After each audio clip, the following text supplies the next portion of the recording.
d'aujourd'hui, nous allons parler du chapitre de One Piece qui est sorti un peu plus tôt que prévu cette semaine. D'habitude, il sort le jeudi, mais qui sort le mercredi, c'est très bien aussi. Donc, dans ce chapitre-ci, nous avons beaucoup d'éléments par rapport au Vinsmoke, mais tout d'abord, parlons évidemment de Randolph the Rabbit. Donc, le lapin qui était en train de poursuivre donc Carrot et Nami et compagnie, hein, puisqu'actuellement, ouais, on a Luffy qui se bagarre encore avec son double, sa version copiée là.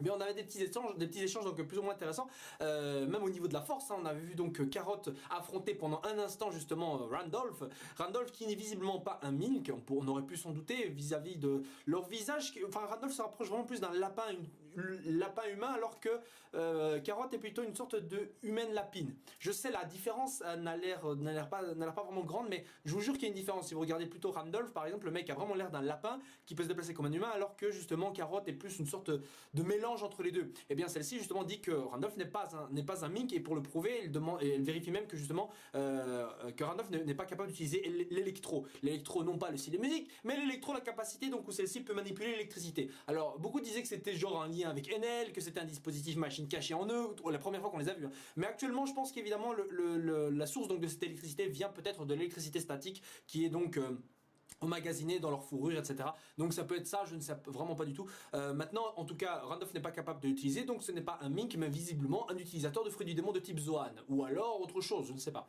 Bon, en tout cas, il est impressionnant de voir que justement, bien que Randolph soit clairement un lieutenant ou un gars super important dans l'armée, donc de Big Mom, bon, en tout cas, il a été envoyé pour récupérer des ingrédients pour la Tea Party, et ça c'est pas rien. Eh bien, Carrot arrive quand même à esquiver et attaquer quand même de manière décente. Donc Randolph, ce qui fait que Carrot a des capacités physiques, mais bon, ça on s'en doutait pas, mais des capacités physiques plutôt remarquables.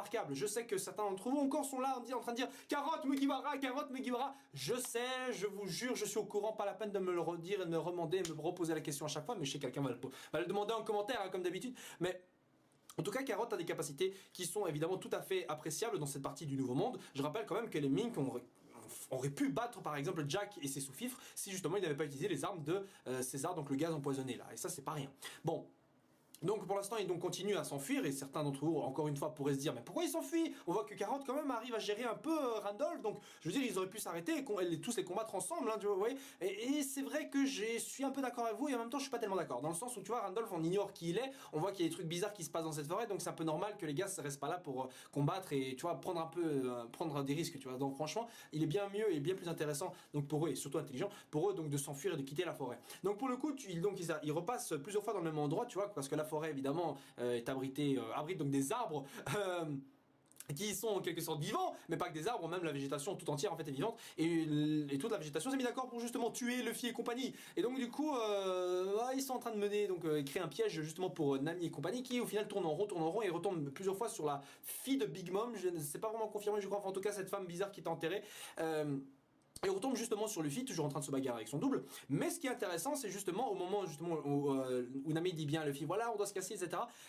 Luffy accepte, mais ce n'est pas le bon Luffy qui accepte, c'est le mauvais Luffy. Et on voit l'autre courir dans la direction opposée, tu vois. Ce qui est assez étrange, je veux dire, le bon Luffy n'est pas con, il va pas se dire, ok, ils me disent de me barrer là-bas, je me casse dans l'autre côté. C'est pas Zoro, tu vois. C'est pas Zoro. Donc je me suis dit qu'il était possible que comme on a un double qui est une sorte de version miroir de l'autre, eh bien il serait logique de dire que peut-être la version miroir force l'autre à également faire ce que fait le reflet, mais de manière opposée. C'est-à-dire que par exemple, si moi j'ai mon double miroir et que le miroir par exemple se casse de l'autre côté, moi je suis un peu manipulé ou contrôlé ou même forcé en fait d'aller dans les directions opposées, tu vois. Parce qu'on voit bien que l'autre, le Luffy, est un peu forcé de courir, j'ai l'impression, c'est à contre-cœur. Il essaie même de prévenir ses amis, mais en fait l'autre Luffy lui empêche via des pouvoirs, je crois, d'un fruit du démon, puisque justement le faux Luffy se révèle être une des filles de Big Mom qui utilise on ne sait pas quel fruit, mais j'imagine le fruit du démon du miroir. Enfin bon, c'est pas comme le fruit donc de Bartholoméo qui est plutôt de la barrière.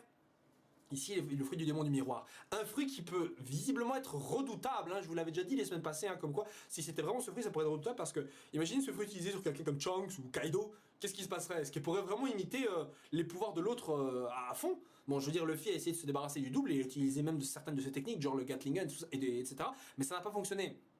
L'autre en était capable. Donc, t'imagines ce fruit du démon contre quelqu'un d'autre? Voilà pourquoi il ne faut pas sous-estimer justement les gars de la bande de Big Mom. Hein. Vous voyez, rien qu'une fille de Big Mom est capable de faire ça. Alors peut-être Randolph est-il capable de faire d'autres trucs. Le mec était peut-être pas sérieux jusque-là, on ne voulait pas utiliser toutes ses attaques ou tous ses pouvoirs. Bon, il a essayé de tuer, c'est vrai, Carrot, etc. Mais voilà, on ne sait pas trop ce qu'il peut faire. Donc vaut mieux effectivement qu'il s'enfuit. Bon, pour en revenir donc à ce que je disais, pardon, donc Nami est pour le coup prise par cette dame. Bon, elle ressemble beaucoup à une sorcière, voilà, Hansel et Gretel, la forêt, voilà, la sorcière, bon. c'est vrai qu'elle avait pris l'apparence de Sanji avant, donc est-ce qu'il y a un point faible, des conditions à réunir pour pouvoir créer un double? Je sais pas trop. Bon, j'espère qu'il y a un point faible. Hein. Je veux dire, tout pouvoir a visiblement un point faible et donc un moyen de le contrecarrer. Je veux dire, par exemple, Crocodile, son point faible c'était l'eau, par exemple, tu vois. Le pouvoir qui allait contrebalancer celui de Magellan, c'était le fruit de la cire. Bon, voilà, c'est assez logique, tu vois. Maintenant, pour le fruit du miroir, qu'est-ce qui pourrait être un bon... Bon, d'un côté, le fruit du miroir est le parfait contre... Enfin, entre-temps, pour être un parfait contre du fruit de Pika Pika no Mi. Mais bon, le fruit du miroir, comme on le voit ici, ne crée pas un bête miroir qui peut refléter la lumière, mais il crée plutôt un double, dans le sens miroir, je crée un double de toi, tu vois. Pas miroir, je crée un vrai miroir. Bon, maintenant, c'est peut-être possible qu'elle peut aussi le faire, mais bon. Donc, je vois pas trop ce qui pourrait être le compte de ce pouvoir-là. Mais en tout cas, pour l'instant, c'est un pouvoir à ne pas sous-estimer. Bon, après, on passe donc à Sanji et compagnie, donc, enfin, Sanji et compagnie, Sanji tout seul plutôt, donc, qui est en train de discuter avec sa grande sœur. On apprend même que voilà, les Vinsmoke en réalité, c'est une sorte de royaume, voilà, mais c'est ça la particularité, c'est que quand ils se réunissent tous, les Vinsmoke en fait forment à eux seuls le royaume qui est disposé sur différents petits vaisseaux comme ça, tu vois. Ce qui fait un truc vraiment original, comme une sorte de base movible, vraiment très cool, ce qui explique pourquoi justement ils sont difficilement retrouvables. Bon, soit tu vois, ils se séparent et c'est chaud de les retrouver. Bon, du coup, on voit aussi que leur armée, voilà, est redoutée encore aujourd'hui dans le monde et que c'est des gars qui s'entraînent constamment. Alors voilà, je sais pas trop si c'est tous dans le sens des Vinsmoke, c'est vraiment tous des Vinsmoke, ouais, on est des cousins éloignés, on est vraiment dans la famille, ou alors c'est genre des hommes de main qui sont entraînés par les Vinsmoke ou quoi. Mais en tout cas, c'est une armée redoutable et qui est renommée, et qui a une renommée, donc c'est vraiment quelque chose de vraiment important. Pourquoi ça m'intéresse ce genre de truc? Parce que je vous avais dit il y a longtemps, la première fois qu'on avait entendu parler de la prime de Sanji encore en live, tu vois, je me suis dit, ok, on a Luffy, le fils du plus grand criminel du monde, tu vois, le révolutionnaire Monkey D. Dragon. À côté, on vient de découvrir que Sanji peut-être était, à ce moment-là de l'histoire, était peut-être donc un gars aussi super important, le fils d'un noble, le fils d'un Tenryubito, je sais pas. Voilà, c'était la théorie de l'époque, tu vois, donc on savait pas encore que c'était un assassin ou quoi que ce soit. Et maintenant, actuellement, on peut se dire, ok, Sanji, le fils du plus grand assassin du monde, ou en tout cas faisant partie de la famille des plus grands, des meilleurs assassins de la planète, tu vois.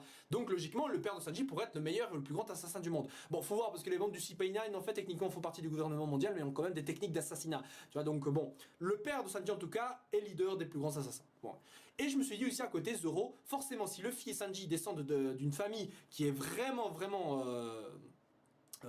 vraiment connu, qui est bien célèbre, mais peut-être pas forcément dans le bon sens, mais célèbre en tout cas pour leur puissance, leur capacité, et bien Zoro obligé lui aussi, obligé, il descend forcément d'une lignée qui est tout aussi importante. Et c'est pour ça qu'il y avait la théorie du shogun perdu, comme quoi Zoro descend d'une lignée justement de shogun de Wano Kuni, qui aurait une lignée donc qui a été écartée par l'actuel shogun qui justement est maintenant collaborateur, enfin allié de Kaido. Vous voyez, donc c'est juste, je voulais juste vous dire ça, peut-être c'est quelque chose qui va se réaliser. Je l'avais dit plusieurs fois justement dans l'histoire, notamment la fois où on avait découvert que Kaido était effectivement allié avec le shogun actuel de Wano et qui est en train de siéger là-bas. Bon.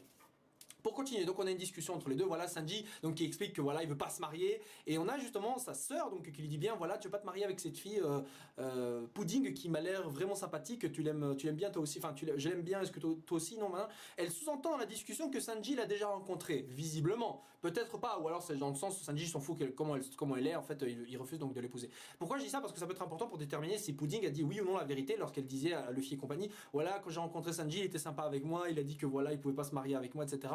Et qu'en gros elle est totalement honnête ou pas, c'est important pour savoir si justement si elle a mené Luffy et compagnie dans un piège ou pas actuellement, tu vois.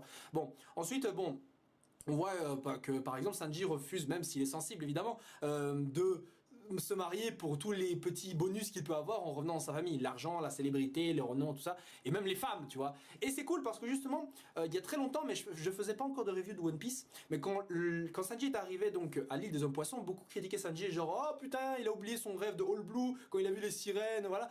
Je vous promets, c'était vraiment un truc assez chiant parce que bon, c'est vrai que pour le coup, Sanji a été sensible aux femmes beaucoup plus qu'avant, c'est sûr, mais là, dire que l'île des hommes poissons c'était All Blue parce qu'il y avait des sirènes et que c'était un paradis, etc., ça en a fait chier plus d'un. Mais là, je suis content de voir justement que Sanji, malgré le fait qu'il voit des femmes à sa disposition capables de faire n'importe quoi pour lui, et bien le mec justement refuse quand même. Comme quoi son rêve de trouver All Blue est bien plus intéressant que justement faire combler son envie de femme. Et ça c'est cool. Bon. Et là, t'as la grosse surprise, puisque justement, t'as le père de Sanji qui apparaît, qui s'appelle donc Joji. Alors, dans la prononciation de son nom, Joji, dans la prononciation phonétique, là, eh bien, il faut dire que son nom pourrait également être la prononciation japonaise du mot judge, donc juge. Tu vois, judge, en japonais, se prononcerait Joji, tu vois. De la même manière que mon prénom Gonzalo se prononcerait justement Gonzaru, Gonuzaru. Ça explique en fait mon nom de YouTube d'ailleurs. De la même manière, encore une fois, que dans l'anime Death Note, par exemple, le héros principal qui s'appelle Light, en japonais, son nom se prononce Raito. Hein. Hein, beaucoup de gens même disaient que Raito c'était son vrai nom et pas Light. En fait, si, c'est la même chose, c'est juste que c'est la prononciation japonaise. Donc, Jaji pourrait être, le nom du père de Sanji pourrait être Jaji, comme pourrait être Judge. Peu importe, ça revient au même au final. Mais on va quand même l'appeler Jaji parce que Sanji, Yonji, etc. Vous comprenez. Bon. Le père arrive, donc un design plutôt sympathique. On remarque qu'il n'a pas d'ailleurs les mêmes cils donc que Sanji, et ça me fait dire que c'est la mère en fait qui porte donc ce trait et non pas le père qui porte donc un casque. Bon, je sais pas pourquoi, mais j'étais un peu déçu. Bon, je sais, certains vont dire que voilà, je suis en train de chercher la petite bête, mais je sais pas, je m'attendais à autre chose. Je m'attendais à autre chose par rapport au père de Sanji, un truc, je sais pas, un truc peut-être plus menaçant. Je ne sais pas. Bon, en tout cas, je ne suis pas forcément totalement déçu, forcément parce que le mec il en impose, tu vois, il est grand, il est bien baraque, il a un casque, voilà, il a même le gros symbole du Germa Doburu Sixu sur lui. D'ailleurs, il raconte comme quoi Yonji aurait été battu, enfin, aurait été tabassé par Sanji, même alors que lui-même était fort, mais bon, voilà, je me doutais bien que Yonji lui-même n'était pas forcément plus fort que Sanji, ça aurait été vraiment abusé. Donc Sanji lui pète la gueule, et justement, Sanji explique donc à son père, voilà, je vous ai renié, je veux plus rien avoir avec vous, même si j'aurais dû choisir, vous aurez pas ma famille, voilà.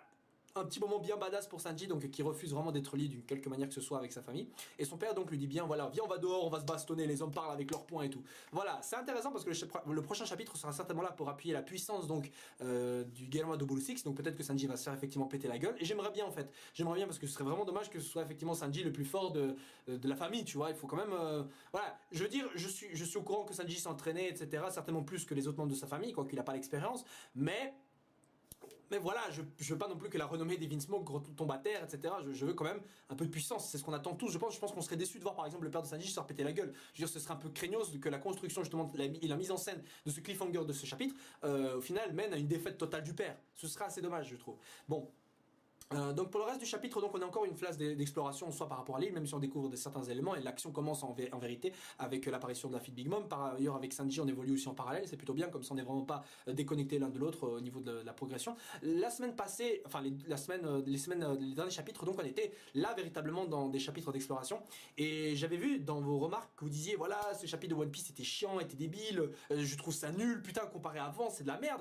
Et je vais vous dire quelque chose, les gens, mais je vous comprends pas là, parce que dans quasiment tous les arcs de One Piece, t'as toujours cette phase d'exploration. Je rappelle, c'est un manga d'aventure, c'est une véritable épopée One Piece. Forcément, ils arrivent ici, ils vont arriver dans un endroit, ils vont pas direct provoquer la baston. Bon, ils font des conneries, c'est sûr, mais ils découvrent les lieux. Ils découvrent Water 7, ils découvrent l'île de Jaya, ils découvrent Skypiea, ils découvrent, voilà, ils découvrent pratiquement tous les endroits où ils vont.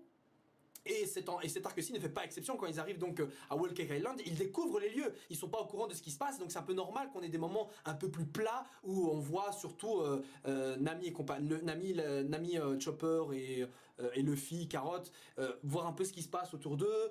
Pas forcément commencer la baston, mais juste réagir à ce qui est autour d'eux. C'est tout à fait normal, c'est comme ça. Et on ne peut pas tout le temps être dans des phases de révélation pure, genre comme ce qu'on avait sur l'île de Zo. On ne peut pas avoir ça tout le temps, vous vous rendez compte, c'est impossible quoi. Donc j'aimerais que vous preniez un peu plus de recul par rapport justement aux différentes phases d'un arc. C'est tout à fait normal, on est en train de construire un arc, voilà, peu à peu on est en train de monter dans l'action. On arrive au moment du climax de l'arc, on a les révélations, les grosses bagarres, et après on a la conclusion, et hop, ça retombe, et après on a le petit dîner, le petit festin de fin d'arc, comme on a en général, et voilà, on a les moments Kanpai à la fin, et voilà, on recommence après dans l'arc suivant. Donc ne dites pas forcément que c'est un mauvais chapitre de One Piece, c'est juste un chapitre, le chapitre qu'il fallait, c'est le chapitre qui est attendu, c'est comme ça. Voilà, je voulais vraiment vous dire ces petits éléments-là, c'est important je pense de le préciser. Voilà, le chapitre donc de One Piece se termine là-dessus. J'aimerais avoir votre réaction par rapport justement à ce pouvoir électro donc des Milkmen. Également par rapport aux limites peut-être et au pouvoir donc de ce fruit du démon du miroir vraisemblablement. Est-ce que Carotte est suffisamment forte pour gérer dans le nouveau monde? Bon, faut dire que les capacités des mines, comme j'ai dit, je le répète, physiquement parlant, sont capables de surprendre même les plus forts. Je rappelle que Carotte a quand même à un moment donné, si c'est bien elle, je me souviens même, je crois que c'est elle, avait surpris même Zoro hein, à un moment donné. Bon, il n'y a pas eu de suite au combat, mais elle a quand même réussi à surprendre un Zoro qui était quand même sur ses gardes sur une île inconnue, tu vois, c'est pas rien ça, c'est vraiment pas rien. Maintenant, par rapport aussi à Sanji et son père, vous pensez que qui va gagner la fight? Est-ce que le père de Sanji est véritablement fort? Que pensez-vous du design du père de Sanji? Voilà. Sur ce, on se retrouve la semaine prochaine pour le prochain chapitre de One Piece. Et bah voilà, passez une agréable semaine. Ciao ciao!